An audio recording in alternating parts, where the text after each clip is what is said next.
Ouais, et oui, le marché s'effondre.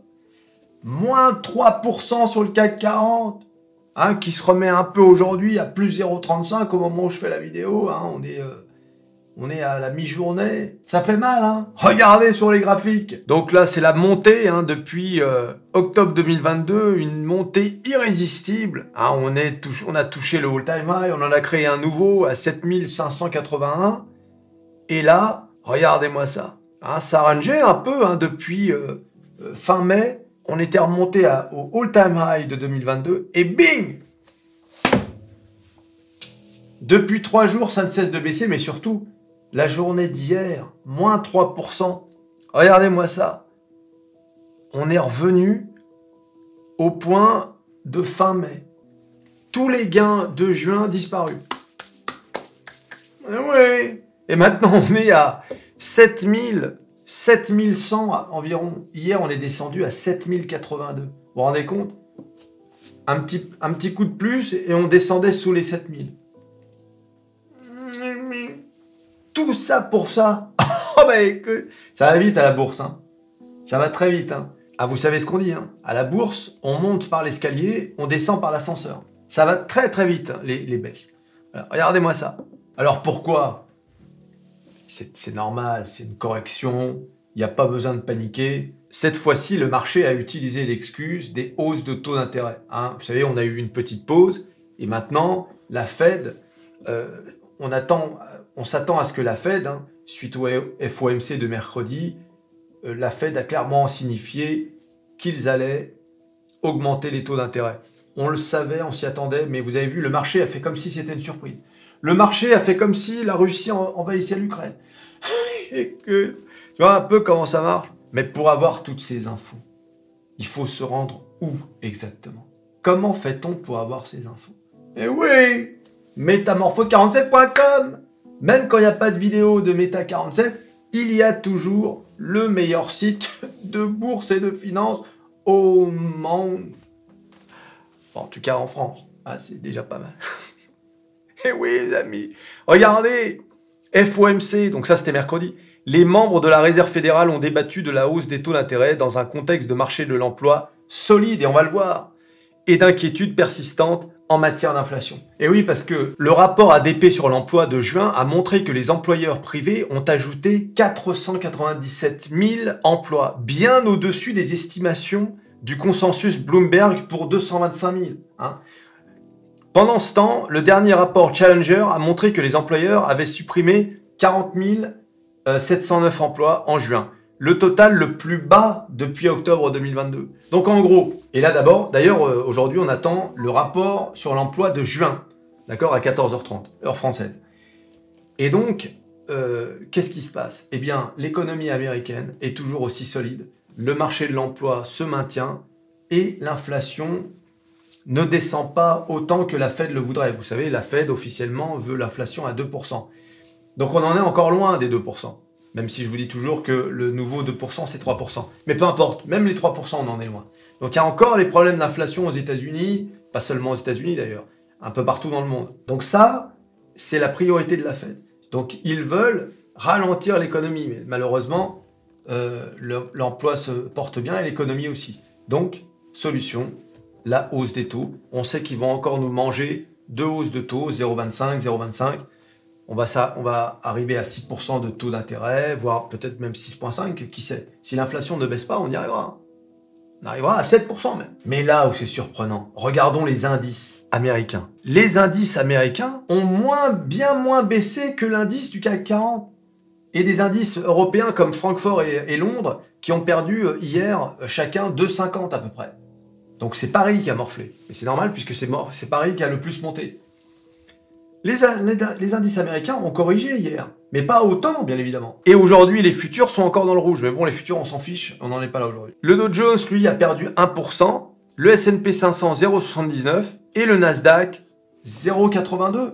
Donc on est loin des 3%, t'as vu?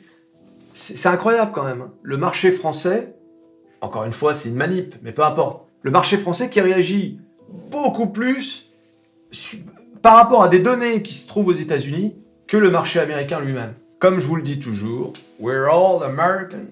Et oui, nous sommes américains, hein, pour ceux qui l'auraient oublié. Voilà, alors quand on regarde sur le long terme, on se rend compte qu'il y a des petites corrections. Hein.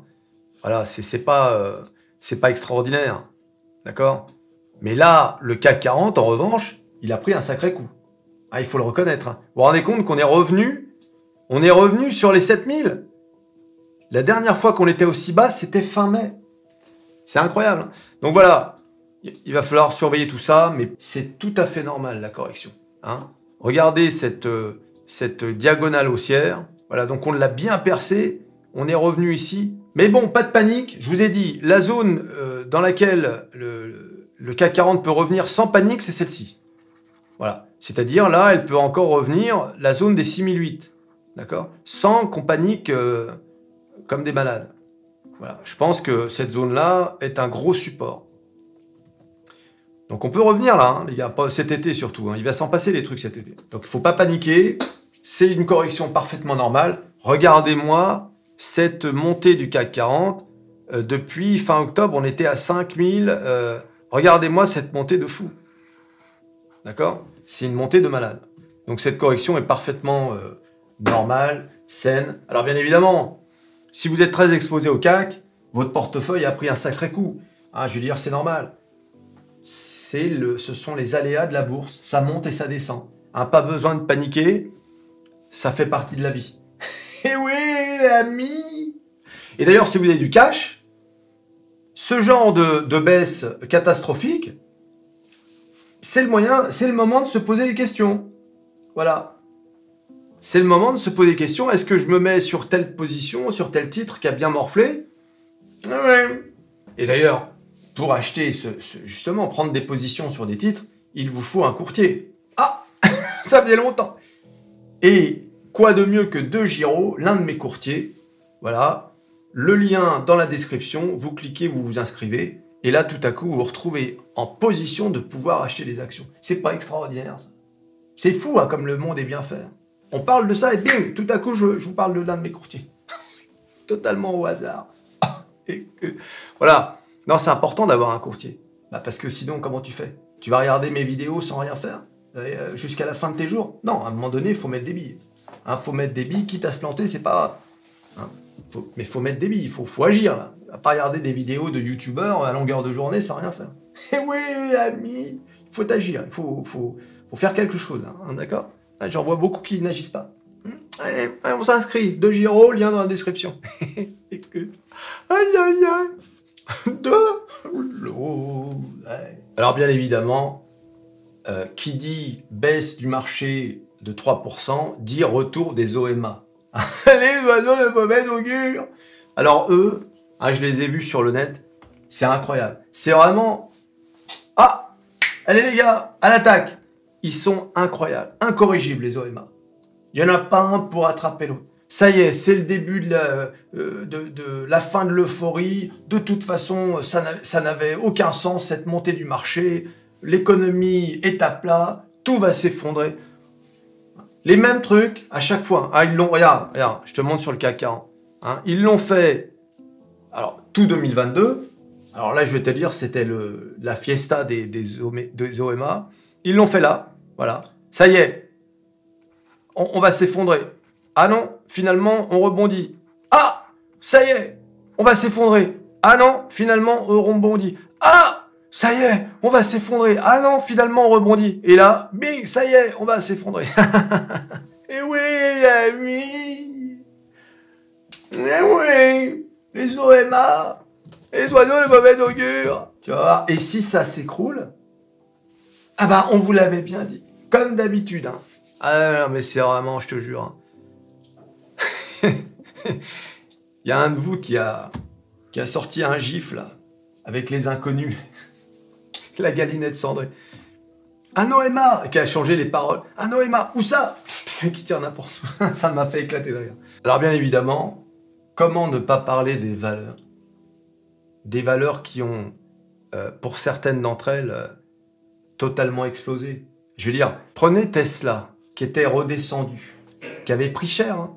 Regardez, retour au point de départ, 276. Apple qui a largement dépassé son all-time high, Microsoft qui revient à son all-time high, hein, qui l'avait dépassé, qui avait corrigé et qui maintenant revient.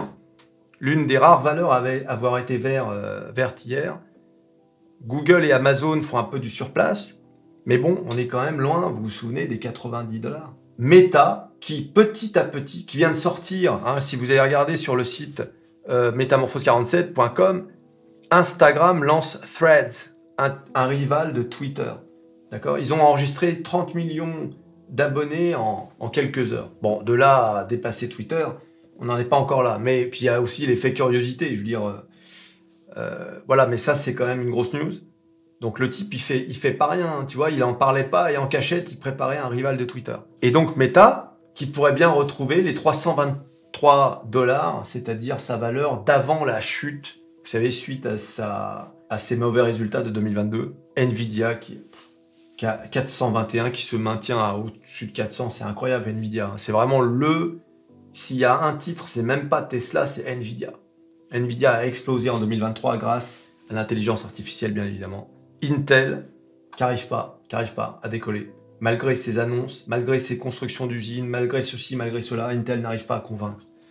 Intel, tant qu'ils sortiront pas une solution concrète, concurrente et conquérante aussi d'ailleurs, à Nvidia, et ils n'arriveront pas à décoller. Bon, moi j'ai toujours mes billes sur Intel, je vends pas, j'ai ce titre depuis plus de 10 ans.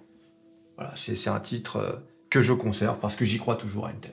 Bon, les titres français, j'en parlerai dans une autre vidéo séparée. Mais bon, ça va, ça se maintient quand même. Airbus 130, Atos qui avait fait une grosse montée, mais qui a redescendu en dessous des 14€. Téléperformance.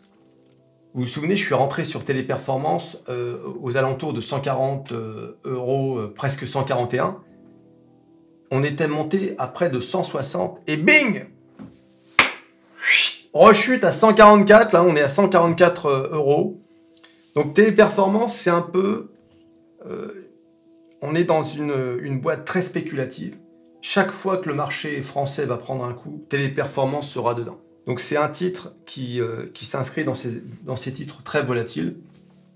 Si vous y croyez, vous gardez le titre. Vous n'en avez rien à faire des fluctuations. Si vous êtes en swing trading, bah, profitez de chaque 10-15% pour sortir éventuellement.